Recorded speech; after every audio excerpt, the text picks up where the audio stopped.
여러분 안녕하십니까? 19대 대선이 보름 앞으로 다가온 가운데 안보와 대북관이 계속해서 대선 판세의 중대 변수가 되고 있습니다. 각 당과 후보들은 자신만이 한반도 위기 상황에 대응할 적임자라면서 안보 공세에 대응했습니다. 장성호 기자입니다. 더불어민주당은 국민의당 안철수 후보를 향해 수구 보수표 구고를 위해 김대중 노무현을 부인하는 가론 유다라고 비판했습니다. 안 후보가 사드 배치와 주적 개념 등에서 보수적 입장을 분명히 하자 돈을 받고 예술을 판 가론 유다에 빗댄 겁니다. 가롯 유다가 되어버린 것인지 지역주의와 색깔론을 주무기로 해서 공격하는 행태를 보면 참 안타깝기도 하고 또 현재의 위기는 보수 정권 때문이라고 규정했습니다. 이명박 박근혜 정부의 무능과 무책임의 결과가 금강산 관광 중단, 개성공단 폐쇄, 천안함 사건, 연평도 포격 사건 등이었습니다. 자유한국당은 문재인 후보의 안보관을 계속 문제 삼았고 안철수 후보에 대해선 이른바 박지원 상황론을 거듭 제기했습니다. 당선되면 평양부터 달려가 포옹이라도 하겠다는 후보는 감히 안보 대통령을 당내 상황에 평양 감사 셀프 임명에 대해선 농담이라고 그러면서 힘의 균형을 통한 무장평화 정책을 강조했습니다. 남북 유화 정책으로는 통제할 수 있는 핵 개발 상황이 넘어섰어요. 대한민국 국민들은 북한의 그 김정은의 핵 공갈에 이제 임질이. 국민의당은 사드 배치 찬성 쪽으로 당론을 정리해 나가며 안 후보 지원 사격에 집중했습니다. 박지원 대표는 소속 의원 39명 가운데 38명이 찬성으로 확인됐다며 사실상의 당론 변경을 선언했습니다. 38분 찬성한다. 사실상 당론이 변경됐다. 당 대표로서 여러분께 말씀드립니다. 그러면서 이른바 박지원 상황론에 대해서도 해명했습니다. 박지원 대표께서 저 안철수가 대통령 되면 어떤 임명직 공직에도 진출하지 않겠다고. 바른정당 유승민 후보는 유세를 통해 북한 김정은을 꼼짝 못하게 할 것이라며 북한의 어떤 도발에도 북핵 문제는 해결하겠다고 약속했습니다. 정의당 심상정 후보는 안철수 후보가 당선을 위해 보수표를 구걸하고 있다며 색깔론에 편승했다고 비판했습니다. MBC 뉴스 장성호입니다. 북한 인권 결의안 논란과 관련해선 오늘 문재인 후보 측이 송민순 전 외교장관을 검찰에 고발했습니다. 송 전 장관도 문 후보 측이 사실을 얘기하고 있지 않다며 물러서지 않았습니다. 김세진 기자의 보도입니다. 문재인 후보 측이 송민순 전 외교통상부 장관을 서울중앙지검에 고발했습니다. 출판물에 의한 명예훼손, 후보자 비방, 대통령 기록물 관리에 관한 법률 및 공무상 비밀 누설죄로 당시 청와대 서별관회의 메모를 어제 공개한 더불어민주당은 이 메모로 여러 논란이 완전 해소됐다며 더 이상 왈가왈부하는 것은 국가안보에 도움이 안 된다고 주장했습니다. 반면 송 전 장관은 2007년 당시 북한의 반대 입장을 받은 뒤 노무현 대통령이 북한 인권 결의안 기권을 결정했고 다음 날 최종 발표한 것은 사실이라고 거듭 주장했습니다. 미리 기권이 결정됐다면 자신이 노 전 대통령에게 굳이 장문의 손편지를 왜 썼겠냐며 편지 사본의 일부를 기자들에게 보여주기도 했습니다. 송 전 장관은 문 후보가 당시 남북관계 전반에 관여했었다며 자신이 한 일들을 무조건 부정하려 하지 말고 인정할 것은 인정하라고 촉구했습니다. 그러면서 학교에 부담을 줄 수 있다며 북한 대학원 대학교 총장직을 사퇴했습니다. 하늘에 있는 태양을 보고 저 태양이라고 그래도 저건 태양이 아니고 낮에 뜬 달이다. 그렇게 넘어갑니다. 그건 제가 뭘 해도 안 될 겁니다. 자유한국당은 국회 상임위를 열어 진실을 규명하겠다고 밝혔고 국민의당은 문 후보가 계속 말을 바꾸면서 노 전 대통령에게 모든 책임을 미루는 비겁한 행태를 보이고 있다고 비난했습니다. MBC 뉴스 김세진입니다. 2007년 11월 노무현 정부가 유엔의 북한 인권 결의안에 기권한 건 한 달 전 남북 정상회담을 의식한 거란 분석이 많습니다. 북한 인권에 대한 국제사회의 우려보단 김정일 정권과의 관계를 고려했다는 건데 당시 상황을 이상민 기자가 되짚어봤습니다. 2007년 유엔 총회에서 채택된 북한 인권 결의안은 김정일 정권이 자행한 고문과 정치범 사형, 여성 인신매매 등의 심각한 우려를 표명했고 외국인 납치 문제의 해결을 강력히 요구했습니다. 하지만 2006년 결의안에 있었던 탈북자에 대한 고문과 사형, 영아 살해 등에 대한 부분은 증거 부족을 이유로 제외됐습니다. 우리 정부가 찬성 투표를 했던 바로 1년 전 2006년 결의안보다 완화된 내용이었습니다. 또 북한 인권 결의안은 법적 구속력이 없는 데다 결의안 문구도 낮은 수준에 그쳐 그 자체로는 실효성이 없었습니다. 그럼에도 임기 말에 노무현 정부가 고민한 것은 UN 표결을 앞두고 성사된 남북관계의 빅 이벤트 때문이었습니다. 2007년 10월 3일에는 2차 남북 정상회담이, 11월 14일에는 남북 총리회담이 이뤄졌습니다. 화해 무드 속의 통일부와 국가정보원은 표결에서 기권을 주장한 반면 외교부는 국제사회의 의견을 존중해야 한다며 찬성을 주장했던 겁니다. 미국을 비롯한 국제사회는 투표 당일까지 우리 정부의 찬성 투표를 요청했습니다. It gives them a sense of immunity. And for the victims, it intensifies the loneliness and the helplessness. 당시 유엔 총회에서 우리 정부가 기권하자 북한은 민족은 민족이라며 노골적인 만족감을 드러낸 반면 미국과 일본 등은 실망감을 감추지 못했습니다. MBC 뉴스 이상민입니다. 대선 후보들은 오늘도 저마다 공약을 내놓으며 표심 잡기 행보를 이어갔습니다. 내일부터는 전 세계 116개국 투표소에서 이번 대선의 재외 투표가 시작됩니다. 김수근 기자입니다. 더불어민주당 문재인 후보는 공적 임대주택 연간 17만 호 공급 등의 내용을 담은 주택 공약을 발표했습니다. 문재인의 새로운 정부는 국가의 책임과 역할을 높여 국민의 주거 권리를 지키겠습니다. 대통령 집무실을 청와대에서 광화문 정부청사로 옮기는 방안 등을 주관할 광화문 대통령 공약기획위원회도 출범시켰습니다. 강원도를 찾은 자유한국당 홍준표 후보는 지역 발전 공약을 내놓으며 가난한 부모 밑에서 자란 자신이야말로 서민 대통령이라고 강조했습니다. 야간 임시직 경비원을 해도 그런 사람의 아들도 대통령이 될 수 있는 것이 이 대한민국의 민주주의입니다. 박근혜 전 대통령 사면에 대해선 무죄가 되면 사면이 필요 없다면서 자신이 대통령이 돼야만 박 전 대통령이 공정한 재판을 받을 수 있다고 강조했습니다. 국민의당 안철수 후보는 공식 선거운동 첫날에 이어 또다시 호남을 찾았습니다.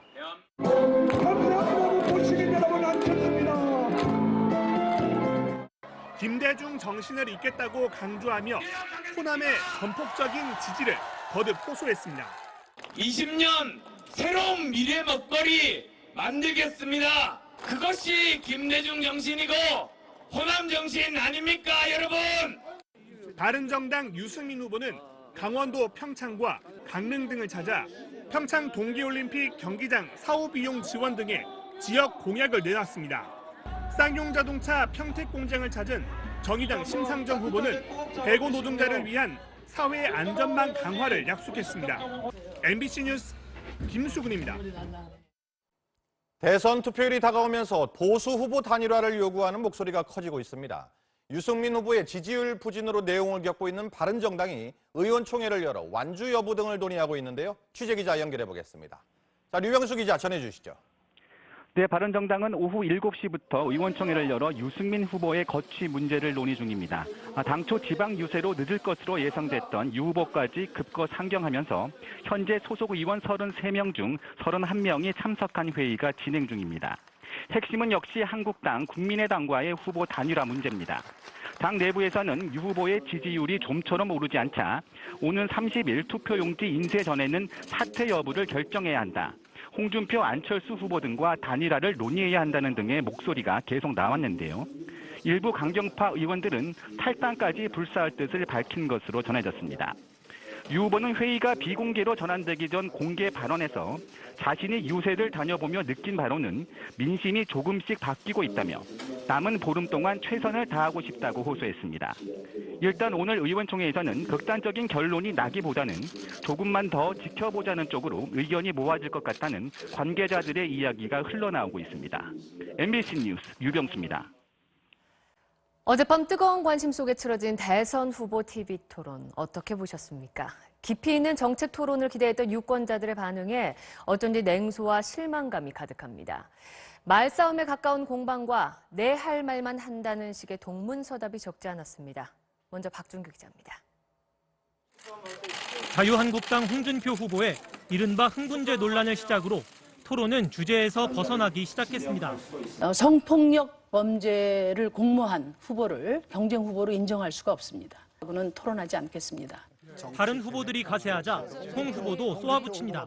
저는 일단 사퇴하라고 말씀드렸습니다. 그러니까 저는 얼굴 보지 않고 말씀드리겠습니다. 이리 보고 말씀하시죠. 국민들이 참 조잡스럽게 생각합니다. 자기 주장을 하다 상대가 반박하려면 말을 끊어버리기도 하고. 다시 한번 확인해 보시고. 문 후보님. 자. 예. 끊지 마세요. 끊지 마세요. 다시 한번 확인해 보시고 그래도 의문이 있으면 제가 말씀드릴게요. 예. 제가 그 점에 공방이 아닙니다. 지금은 문제. 돌출 질문도 나왔습니다. 갑철수입니까? 안철수입니까? 무슨 말씀이시죠?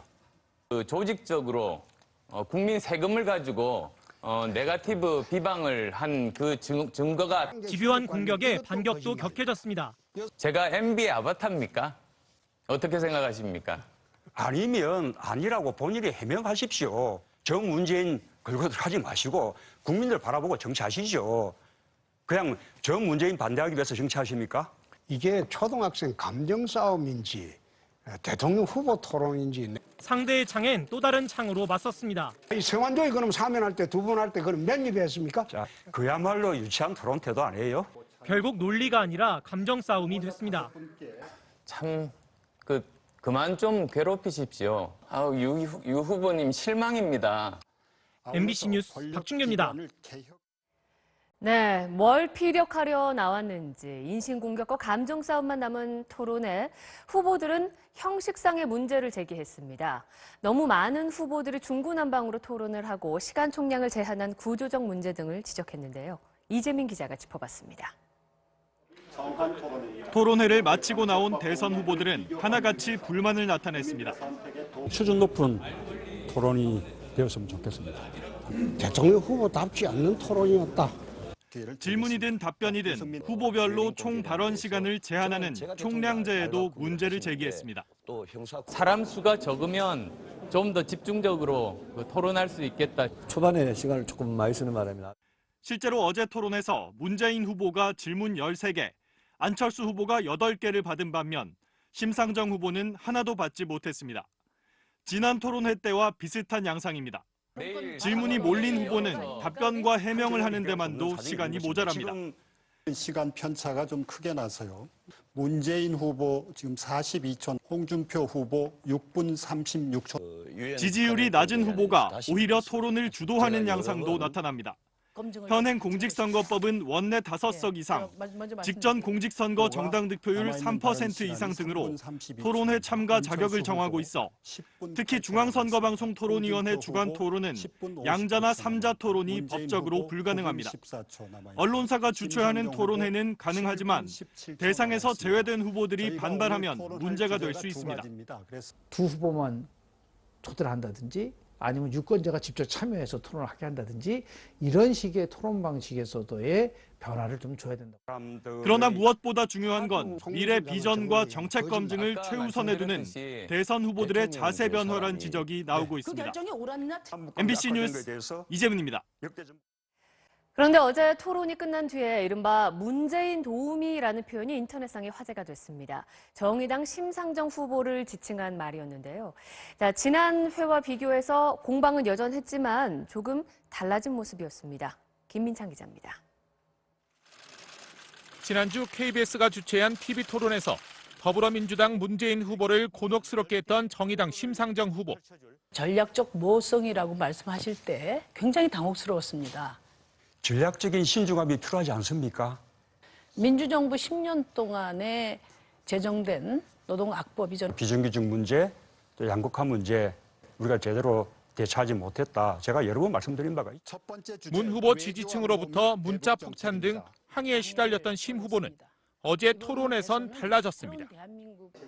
공방이 치열했던 북한 인권 결의안 논란에서 문 후보 편을 드는 발언을 내놓았습니다.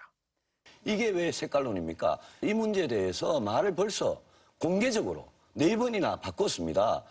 그래서 정부 결정이 잘된 것이냐 잘못된 것이냐지 진실공방이 저는 아니라고 봅니다. 유승민 후보는 대통령 되시면은 북한하고 대화 안 하실 겁니까? 그냥 적대적으로 하고 담사하실 겁니까? 대통령 돼가지고 북한에다가 이런 걸 물어본다는 게 말이 됩니까? 그게 왜 색깔론이고 그게 왜 전형적인 안보 장사지 뭡니까? 네. 북한 없었으면 보수가 어떻게 선거했어요? 아예 바른정당 유승민 후보를 붙잡고 시간 끌기도 합니다. 유승민 후보님 이제 좀 정책 검증을 좀 같이 해보십시다. 조금만 더 제가 제가 한 가지만 더 제가 한 가지만 더 상대적으로 앞선 문 후보에게 질문이 집중되는 건 여전했지만 문 후보는 말을 돌리며 받아쳤습니다. 제가 너무나 많이 말할 거리가 생겼는데요. 과거를 이야기하고 주제에서도 동떨어진 이야기를 이 질문을 어떻게 받아들여야 될지 모르겠습니다. 안철수 후보님 열심히 해명하십시오. 질문을 적게 받은 자유한국당 홍준표 후보는 토론이 끝날 무렵에 시간이 남아 2분 넘게 나홀로 발언하기도 했습니다. 좌파 후보 3명하고 우파 후보 1사람입니다. 홍준표가 이겨야지 자유대한민국을 지키게 됩니다. MBC 뉴스 김민찬입니다. 내일이 북한의 인민군 창건 기념일입니다. 북한이 추가 도발을 하는 것 아니냐 걱정이 커지고 있습니다. 지난해 북한은 창건 기념일을 전후해서 잠수함 발사 탄도미사일 SLBM과 무수단 계열의 중거리 탄도미사일을 발사한 바 있습니다. 한반도에 긴장감이 감돌고 있는 가운데 트럼프 미국 대통령은 일본의 아베 총리와 중국 시진핑 주석과 잇따라 전화 통화를 하며 이 북한에 대한 대책을 논의했습니다. 워싱턴에서 박승진 특파원입니다. 오늘 오전 전화통화에서 시진핑 국가주석은 중국은 유엔 안보리 결의 위반 행위를 결연히 반대한다고 밝혔습니다. 북한 도발에 대한 반대 입장을 분명히 한 것입니다. 시 주석은 그러면서도 유관 각국은 자제를 유지하고 한반도 긴장 행위를 피해야 한다. 각국은 한반도 비핵화를 위해 책임져야 할 일에 책임지고 같은 방향으로 가야 한다며 중재자 역할도 강조했습니다.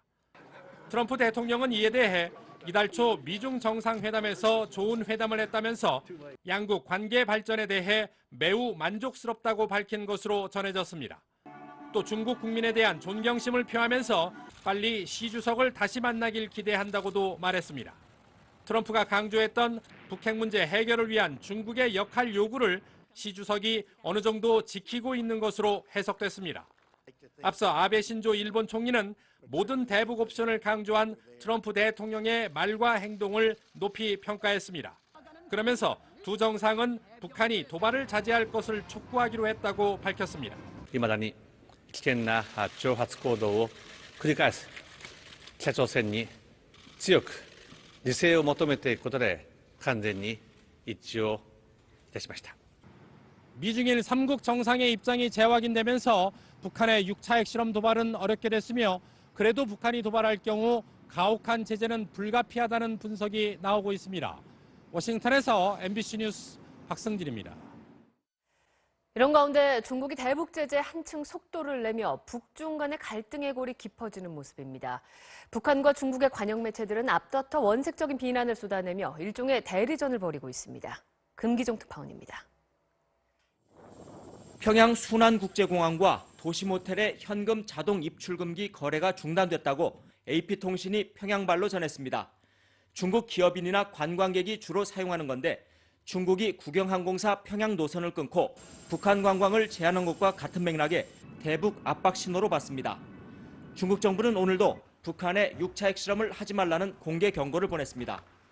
不要采取可能加剧半岛紧张局势，使局势轮番升级的举动。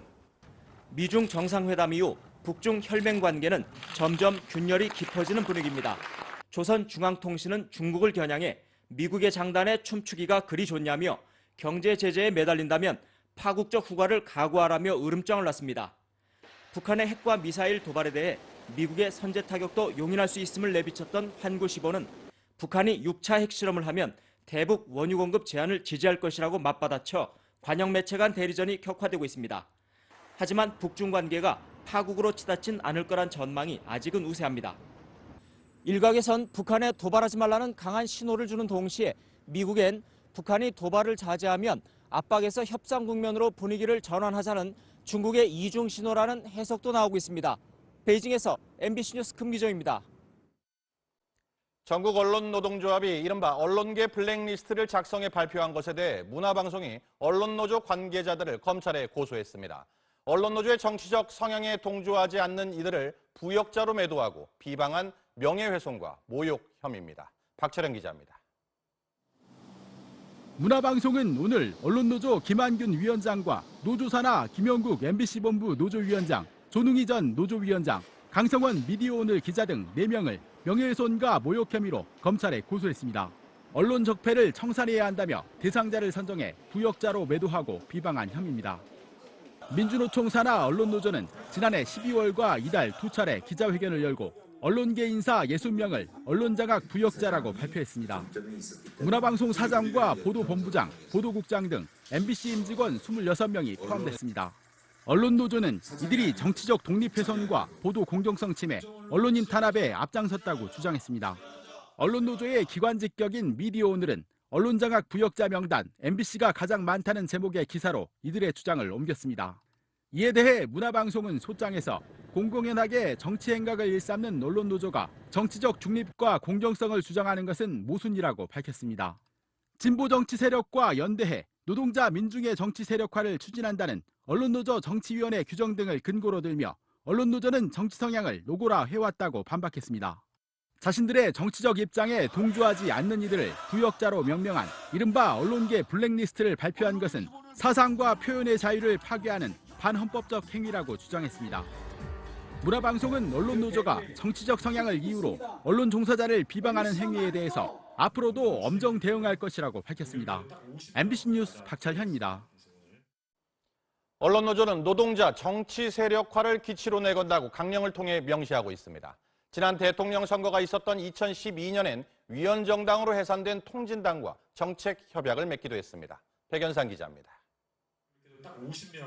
현직 언론인들을 부역자로 규정한 전국 언론노조는 민주노총 산하에 있으며 강령에 노동자의 정치 세력화를 기치로 내걸고 진보정당 활동 관련 교육 선전을 명시한 정치위원회를 두고 있습니다. 또 대중적인 정치사업 집행을 위해 정치기금을 운영한다고 규정하고 있습니다.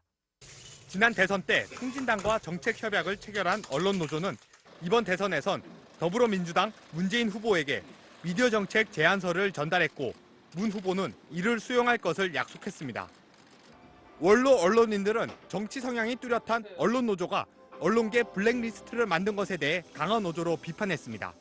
저는 그 명단을 올린 사람들이 말하자면은 언론계에서 추방돼야 될 사람이라고 난 생각을 합니다. 언론의 정도를 가자고 하는 사람들을 골라가지고 일종의 숙청 대상으로 삼은 건데. 부역자는 6.25 전쟁 때 북한군의 남침을 피하지 못한 시민들을 인민재판에 회부한 사람들입니다. 공산당의 비협조적이란 이유만으로도 반동분자로 몰아 인민재판을 벌여 길거리에서 무차별 학살했다. 북한군이 점령한 지역에서 공산당에 적극 협조한 인민위원장과 인민반장 그 일당인데 이들을 부역자라 일컬었습니다. 북한에서는 대체로 한 70년대, 80년대서부터 부역자란 말을 쭉 써오지 않았는가. 전문가들은 부역이라는 단어는 우리 민족끼리 같은 북한 선전 매체들이 주로 써온 용어라고 설명합니다. MBC 뉴스 백연상입니다. 술자리 다툼 끝에 동료를 사망에 이르게 한 한겨레 신문 기자의 구속영장이 신청됐습니다. 이 사건의 보도를 자제해달라는 글을 다른 언론사에 돌리는 등 한겨레 신문 측의 사후 대응도 도마에 올랐습니다. 오유림 기자입니다. 지난 22일 새벽 한겨레 신문 안모 기자는 회사 선배 손모 기자를 밀쳐 숨지게 한 혐의로 경찰에 긴급 체포됐습니다. 수사에 착수한 경찰은 오늘 안 기자에 대해 폭행치사 혐의로 구속영장을 신청했습니다. 오늘 실시된 부검에서 외부 충격에 의한 간파열이라는 1차 소견이 나왔기 때문입니다. 안 기자의 구속 여부는 내일 영장 실질 심사를 거쳐 이르면 내일 밤 결정될 예정입니다. 이 사건과 관련해 한겨레 신문의 부적절한 대응이 도마 위에 올랐습니다. 한겨레 신문은 어제 낮 손 기자의 사망 원인을 뺀 부음 기사를 올렸습니다. 하지만 이 사건이 SNS 등을 통해 급격히 유포되자 어젯밤 9시쯤에야 사건 경위를 담은 사과문을 게재했습니다. 불미스러운 사건이 발생해 독자 여러분께 심려를 끼쳐드리게 된 점을 깊이 사과드린다는 내용이었습니다. 한겨레 신문은 또 다른 언론사 기자들에게 사건 보도를 자제해 주실 수 있을지 간곡히 요청한다는 글을 돌려 사건을 축소 은폐하려 했다는 의혹도 사고 있습니다.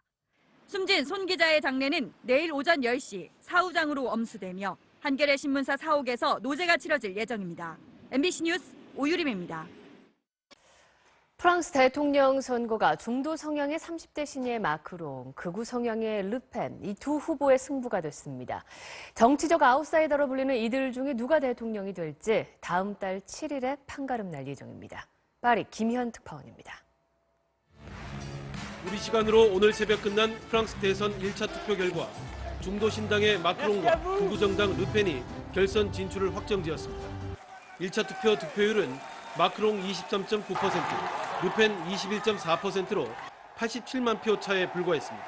Tout le peuple de France, le président des patriotes face à la menace des nationalistes. De libérer le peuple français d'élites arrogantes qui veulent lui dicter sa conduite.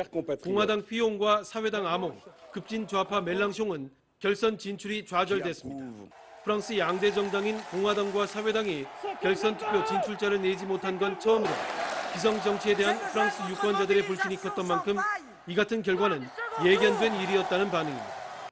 경제장관 출신의 30대 신의 마크롱과 프랑스의 트럼프로 불리는 르펜은 다음 달 7일 결선 투표에서 EU 잔류와 탈퇴, 자유무역과 보호주의, 반이민 정책 등을 놓고 마지막 승부를 펼칠 예정입니다. 1차 투표에서 탈락한 공화당과 사회당 후보들이 극우 세력 집권만은 맡겠다며 마크롱 지지를 선언한 가운데 르펜이 유럽을 휩쓸었던 포퓰리즘 돌풍의 분위기를 얼마나 살려나갈지 주목됩니다. 파리에서 MBC 뉴스 김현입니다.